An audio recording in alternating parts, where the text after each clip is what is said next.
اعوذ باللہ من الشیطان الرجیم بسم اللہ الرحمن الرحیم ربنا لا تجعلنا فتنة للذین کفروا واغفر لنا ربنا انک انت العزیز الحکیم لقد کان لکم فیہم اسوۃ حسنۃ لمن کان یرجو اللہ والیوم الآخر ومن یتولی فإن اللہ هو الغنی الحمید۔ اے ہمارے رب، ہمیں کافروں کی آزمائش میں نہ ڈال اور ہمیں بخش دے۔ اے ہمارے رب، بے شک تو ہی عزت و حکمت والا ہے۔ یہ دعا اللہ تبارک تعالیٰ نے حکم دیا کرنے کو، کافروں کی آزمائش میں نہ ڈال۔ کیا مطلب؟ اس کا مطلب یہ ہے کہ کافروں کو ہمارے اوپر غلبہ مت دے۔ جو کافر یہ سمجھیں کہ ہاں ہمارا ہی دین حق ہے تبھی تو ہم غالب آ رہے ہیں، اور ہمیں بخش دے اے ہمارے رب، بے شک تو ہی عزت و حکمت والا ہے۔ بے شک تمہارے لیے ان میں اچھی پیروی تھی اسے جو اللہ اور پچھلے دن کا امیدوار ہو، اور جو منہ پھیرے تو بے شک اللہ ہی بے نیاز ہے، سب خوبیوں سراہا۔ عسى الله أن يجعل بينكم وبين الذين عاديتم منهم مودة والله قدير والله غفور رحيم۔ قریب ہے کہ اللہ تم میں اور ان میں جو ان میں سے تمہارے دشمن ہیں دوستی کر دے، اور اللہ قادر ہے اور بخشنے والا مہربان ہے۔ یعنی جب یہ آیت کریمہ نازل ہوئی کہ اے مسلمانوں کافروں کو دوست نہ بناؤ، تو مسلمانوں نے جو ان کے رشتہ دار تھے مکہ میں کفار، پھر ان کے ساتھ بہت سختی کرنا شروع کر دی، بہت زیادہ سختی کرنا شروع کر دی۔ بالکل اس آیت میں جب یہ آ گیا کہ کافروں کو دوست نہ بناؤ تو پوری طرح سے ان سے جدا ہو کر اور بہت سختی برتنے لگے، تو اللہ تعالیٰ نے یہ آیت کریمہ نازل فرمائی کہ قریب ہے کہ اللہ تم میں اور ان میں جو ان میں سے تمہارے دشمن ہیں دوستی کر دے۔ یعنی فتح مکہ ہونے والا تھا اور اللہ جانتا ہے کہ زیادہ تر لوگ کلمہ پڑھ کے ایمان میں داخل ہو جائیں گے، اب سب مسلمان ہو جائیں گے، لہذا اپنے رشتہ داروں پر اتنی سختی بھی اب مت کرو، وہ ایمان لانے والے ہیں ان قریب ہی اللہ جانتا ہے۔ تو حکم دیا، اللہ نے فرمایا قریب ہے کہ اللہ تم میں اور ان میں جو ان میں سے تمہارے دشمن ہیں دوستی کر دے، اور اللہ قادر ہے۔ اور یہی ہوا، جب مکہ فتح ہوا تو زیادہ تر لوگ کلمہ پڑھ کر ایمان لے آئے، اور پھر ان میں ایسی دوستی ہو گئی کہ اس دوستی کی آج دنیا میں کہیں مثالیں نہیں ملتی صحابہ کرام کی۔ اور بخشنے والا مہربان ہے۔ اللہ تمہیں ان سے منع نہیں کرتا جو تم سے دین میں نہ لڑیں، اور تمہیں تمہارے گھروں سے نہ نکالا کہ ان کے ساتھ احسان کرو۔ یعنی اللہ اس سے منع نہیں فرماتا کہ تم کسی کافر کے ساتھ احسان کر دو، اس سے اللہ تمہیں منع نہیں کرتا۔ کون سے کافر کے ساتھ؟ وہ کافر جو تمہارے دین میں تم سے لڑ نہیں رہا، تمہارے نہ نبی کو برا کہہ رہا ہے، نہ تمہارے ولی کو برا کہہ رہا ہے، نہ تمہارے اسلام کو برا کہہ رہا ہے، نہ تمہارے جو ہے قتل پہ آمادہ ہے، نہ جو ہے سازشیں رچ رہا ہے بس اپنے دین پر چل رہا ہے۔ تو اس کے ساتھ اگر وہ راستہ بھول گیا اسے راستہ بتا دو، تو اس میں کوئی اللہ تمہیں اس سے منع نہیں کرتا، یہ کر سکتے ہو۔ سمجھ میں آئی؟ یہ اللہ تعالیٰ فرماتا ہے، اور اللہ تمہیں ان سے منع نہیں کرتا جو تم سے دین میں نہ لڑیں، اور تمہیں تمہارے گھروں سے نہ نکالا کہ ان کے ساتھ احسان کرو اور ان سے انصاف کا برتاؤ برتو۔ بے شک انصاف والے اللہ کو محبوب ہیں۔ یعنی انصاف جو ہے چاہے کافر ہی کیوں نہ ہو، وہ کافر جو تم سے نہیں لڑ رہے ہیں، تم سے نہیں جھگڑ رہے ہیں، تمہیں گھروں سے نہیں نکال رہے ہیں، تمہارے قتل پہ آمادہ نہیں ہے، تم ان کے ساتھ بھی انصاف کرو۔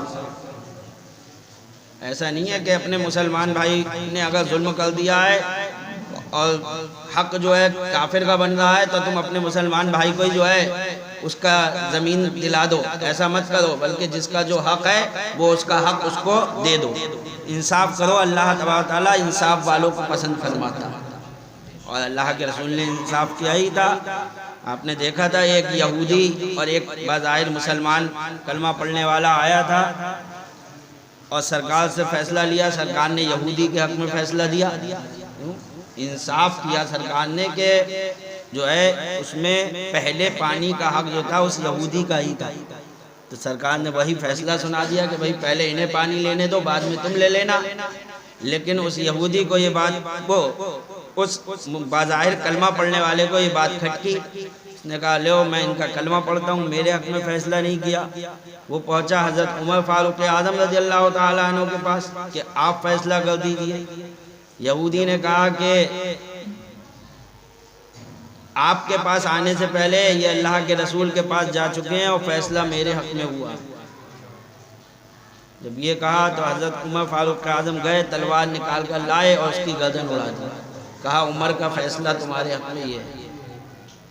جب نبی نے فیصلہ کر دیا یہودی کے حق میں تو پھر کون ہے جو اور فیصلہ کرے گا؟ کون ہے جو اور فیصلہ کرے گا؟ میرا فیصلہ یہ ہے۔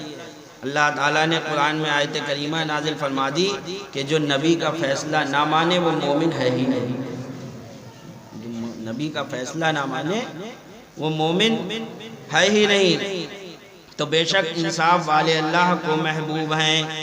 اللہ تمہیں انہی سے منع کرتا ہے جو تم سے دین میں لڑے، جو تم سے دین میں لڑ رہے ہیں، جو تمہارے اسلام کو مٹانے میں لگے ہوئے ہیں، جو سازشیں کر رہے ہیں کہ اسلام کو مٹا دیا جائے، مسلمانوں کو ہٹا دیا جائے، نیست و نابود کر دیا جائے۔ اللہ تمہیں ان سے منع کرتا ہے کہ ان کے ساتھ جو ہے کسی طرح کا بھلائی اور احسان مت کرو۔ وہ تمہیں مٹانے پہ تلے ہوئے ہیں، تم ان کے ساتھ احسان کرنے کی سوچ رہے ہو، تم ان کے ساتھ بھلائی کرنے کی سوچ رہے ہو۔ تو تمہیں انہی سے منع کرتا ہے جو تم سے دین میں لڑے یا تمہیں تمہارے گھروں سے نکالا یا تمہارے نکالنے پر مدد کی کہ ان سے دوستی کرو۔ تو یہ شان نزول بتا رہے ہیں اس آیت کا۔ یہ آیت کب نازل ہوئی؟ حضرت ابن عباس رضی اللہ تعالی عنہما نے فرمایا کہ یہ آیت خزاعہ کے حق میں نازل ہوئی جنہوں نے رسول کریم صلی اللہ علیہ وسلم سے اس شرط پر صلح کی تھی کہ نہ آپ سے قتال کریں گے، نہ آپ کے مخالف کو مدد دیں گے، نہ تو آپ سے ہم لڑیں گے، نہ کوئی آپ سے لڑنے آئے گا تو ہم اس کی مدد کریں گے۔ ہمیں اپنے کام سے مطلب ہے، ہم آپ سے نہ آپ سے لڑیں گے، نہ جو آپ سے لڑے گا اس کی مدد کریں گے، مدد دیں گے۔ اللہ تعالیٰ نے ان لوگوں کے ساتھ سلوک کرنے کی اجازت دے دی۔ ٹھیک ہے، یہ لوگ نہ جب لڑ ہی نہیں رہے ہیں، نہ مدد کر رہے ہیں کسی کی تمہارے، تو ان کے ساتھ سلوک کر سکتے ہو، معاملات ان کے ساتھ کیے جا سکتے ہیں۔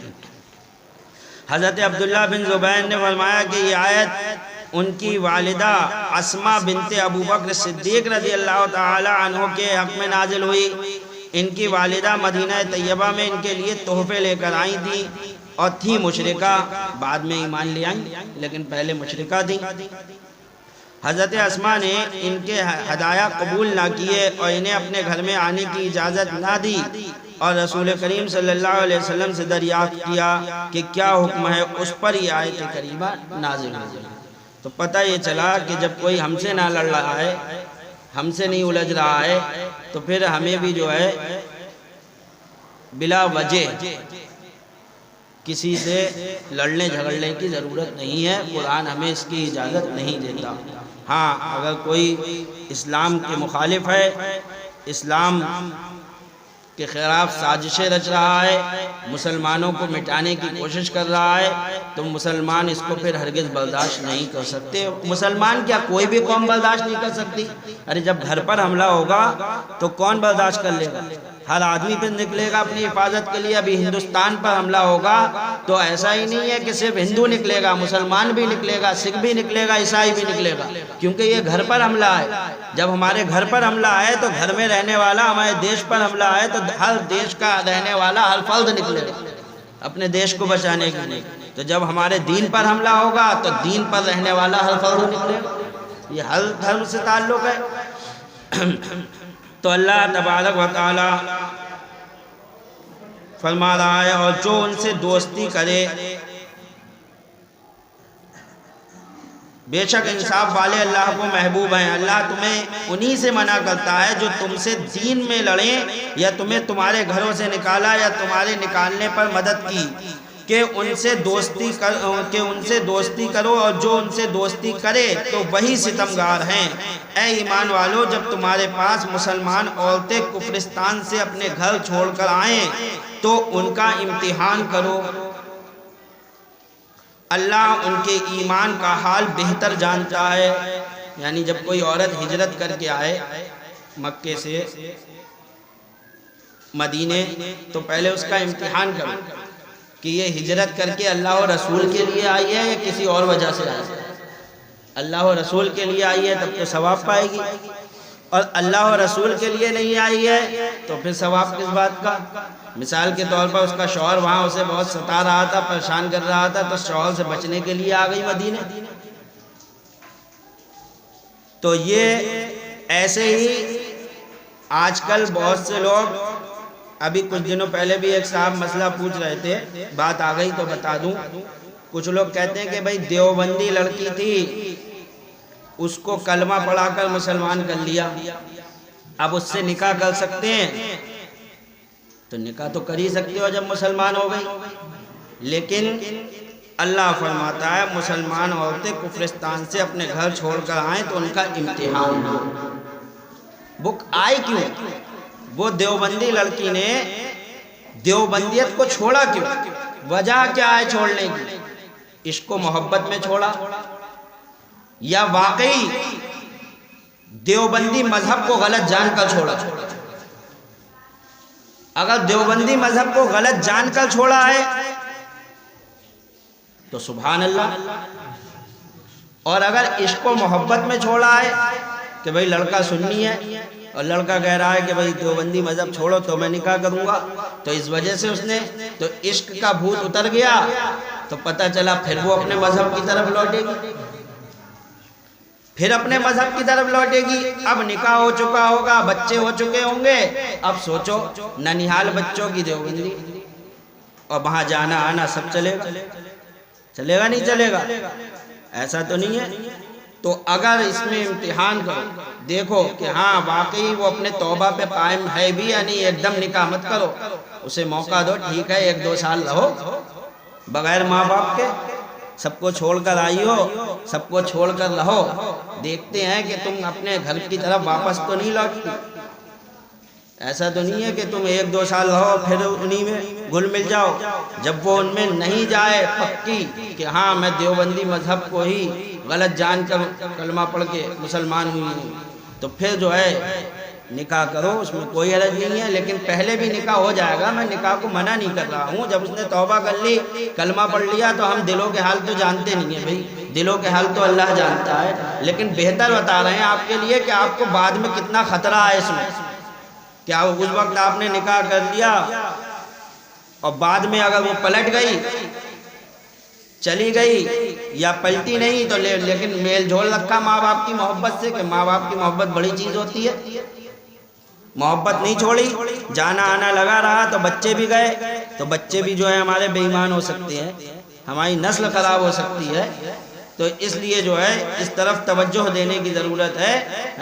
ایک بات کہی تھی علامہ تطہیر احمد صاحب نے بہت پہلے ایک تقریر میں کہ وہ دروئی مت رکھو جس میں روزے ہوں، سیدھی سی بات ہے، بار بار دربے کو صاف کر دو، پھر کچھ دنوں بعد دیکھو اس میں پھر روزے ہے، پھر صاف کر دو، پھر کچھ دنوں بعد دیکھو روزے ہے، اسے جلا کے ختم ہی کر دو، اس دروئی مت رکھو جس میں روزے ہے، نہ روزے دربہ ہوگا نہ روزے ہوں گے۔ تو ہمیں ایمان کی اپنی فکر جو ہے سب سے زیادہ کرنا چاہیے۔ تو اللہ فرماتا ہے ایمان والو، جب تمہارے پاس مسلمان عورتیں کفرستان سے اپنے گھر چھوڑ کر آئیں تو ان کا امتحان کرو، اللہ ان کے ایمان کا حال بہتر جانتا ہے۔ پھر اگر تمہیں ایمان والیاں معلوم ہوں تو انہیں کافروں کو واپس نہ دو، نہ یہ انہیں حلال نہ وہ انہیں حلال، یعنی جب واقعی ایمان لے آئیں، تم نے امتحان بھی لے کر پرکھ لیا، تو اب انہیں کافروں کی طرف مت لوٹا لو. ٹھیک ہے، یہ بات تو صحیح ہے کہ جب توبہ کر کے کوئی لے آ گیا تو ہم دلوں کے حال نہیں جانتے، ہم امتحان کریں گے لیکن ہم واپس ادھر نہیں لوٹا لیں گے. اس لڑکی کو یا لڑکے کو جو بھی آئے، انہیں کافروں کی طرف واپس نہ لوٹا لو، بلکہ ان کی جس طرح بھی مدد کر سکتے ہو مدد کرو. نہ یہ انہیں حلال نہ وہ انہیں حلال، یعنی اب وہ پہلے شوہر کے نکاح میں نہیں رہے گی. اگر کوئی کافر مشرکہ عورت مسلمان ہو جائے تو اب وہ پہلے شوہر کے لیے حلال نہیں ہے. اسلام لاتے ہی نکاح ختم. تو اللہ فرماتا ہے نہ یہ انہیں حلال نہ وہ انہیں حلال، اور ان کے کافر شوہروں کو دے دو جو ان کا خلص ہوا. پھر ان کے کافر شوہر اگر طلب کریں کہ بھئی ہماری بیوی ہمیں دو، کہا بیوی نہیں دی جائے گی. اگر تم نے مہر دے دیا ہے تو جتنا مہر دیا ہے اپنا مہر لے سکتے ہو، اپنا مہر واپس لے سکتے ہو. بیوی واپس نہیں دی جائے گی کہ وہ حلال ہی نہیں ہے، وہ ایمان لا کر مسلمان ہو چکی ہے. تو اللہ فرماتا ہے ان کے کافر شوہروں کو دے دو جو ان کا خرچ ہوا، اور تم پر کچھ گناہ نہیں کہ ان سے نکاح کر لو. تم نکاح کرنا چاہو تو اس میں کوئی گناہ نہیں ہے کہ تم ان سے اب نکاح کر لو جب ان کے مہر انہیں دو، اور کافرنیوں کے نکاح پر جمے نہ رہو، اور مانگ لو جو تمہارا خرچ ہوا. یعنی جو تمہاری بیویاں ہیں مکہ مکرمہ میں کافرہ ہیں اور تم یہاں ہجرت کر کے آ گئے ہو، تم مسلمان ہو، تو تم بھی ان کے نکاح پر جمے مت رہو. جب یہ آیت کریمہ نازل ہوئی تو بہت سے صحابہ اکرام نے اپنی اپنی بیویوں کو جو مکہ میں تھیں اور کافرہ تھیں انہیں طلاق دے دی، کیونکہ اللہ نے فرمایا کافریوں کے نکاح پر جمے نہ رہو، ان کو چھوڑ دو.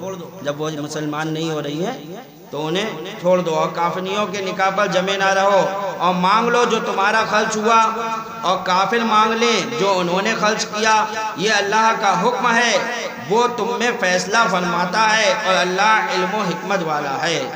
اور اگر مسلمانوں کے ہاتھ سے کچھ عورتیں کافروں کی طرف نکل جائیں، پھر تم کافروں کو سزا دو تو جن کی عورتیں جاتی رہیں تھیں غنیمت میں سے انہیں اتنا دے دو جو ان کا خرچ ہوا تھا. یعنی اگر کوئی مسلمان عورت کافر ہو جائے اور پھر کافروں کے یہاں چلی جائے، تم اس سے اپنا مہر مانگو، وہ مہر نہ دے. اب کیا کرو؟ تو اللہ فرماتا ہے جب تم ان پر حملہ کرو جنگ میں، اس وقت کی بات ہو رہی ہے نا، اور مال غنیمت جب حاصل ہو ان کافروں سے جن کے پاس تمہاری عورتیں تھیں، تو تم مال غنیمت میں سے اپنے مہر کا حصہ لے لو. وہ حصہ تمہارا ہے، اپنے مہر کا حصہ ان کافروں سے لے سکتے ہو. تو اللہ فرماتا ہے اور اگر مسلمانوں کے ہاتھ سے کچھ عورتیں کافروں کی طرف نکل جائیں، پھر تم کافروں کو سزا دو تو جن کی عورتیں جاتی رہی تھیں غنیمت میں سے انہیں اتنا دے دو جو ان کا خرچ ہوا تھا، اور اللہ سے ڈرو جس پر تمہیں ایمان ہے. اے نبی جب تمہارے حضور مسلمان عورتیں حاضر ہوں اس پر بیعت کرنے کو کہ اللہ کا کچھ شریک نہ ٹھہرائیں گی، اور نہ چوری کریں گی، اور نہ بدکاری، اور نہ اپنی اولاد کو قتل کریں گی. اب یہ اللہ کے رسول صلی اللہ تعالیٰ علیہ وسلم سے اللہ تعالیٰ فرما رہا ہے کہ اے محبوب جب عورتیں آپ سے بیعت کرنے کے لیے آئیں اور وہ بیعت کریں کس بات پر؟ اس بات پر کہ اللہ کا شریک نہیں ٹھہرائیں گے، یعنی کلمہ پڑھ کے اس ایمان میں داخل ہوں، اور نہ چوری کریں گی، اور نہ بدکاری، اور نہ اپنی اولاد کو قتل کریں گی. جیسے کہ پہلے زمانہ جاہلیت میں لوگ لڑکیوں کو قتل کر دیا کرتے تھے، زندہ دفن کر دیتے تھے. اور نہ وہ بہتان لائیں گی جسے اپنے ہاتھوں اور پاؤں کے درمیان یعنی موضع ولادت میں اٹھائیں. پہلے ایسا بھی کرتی تھی عورتیں کہ بچہ کسی کا اور کسی کے سر منڈ دیا کہ یہ تیرا ہی بچہ ہے، اور اللہ خوب جانتا ہے. تو اللہ تعالیٰ نے فرمایا کہ وہ اس سے بھی توبہ کریں کہ یہ کام بھی نہیں کریں گی. اور نہ وہ بہتان لائیں گی جسے اپنے ہاتھوں اور پاؤں کے درمیان یعنی موضع ولادت میں اٹھائیں، اور کسی نیک بات میں تمہاری نافرمانی نہ کریں گی تو ان سے بیعت لو.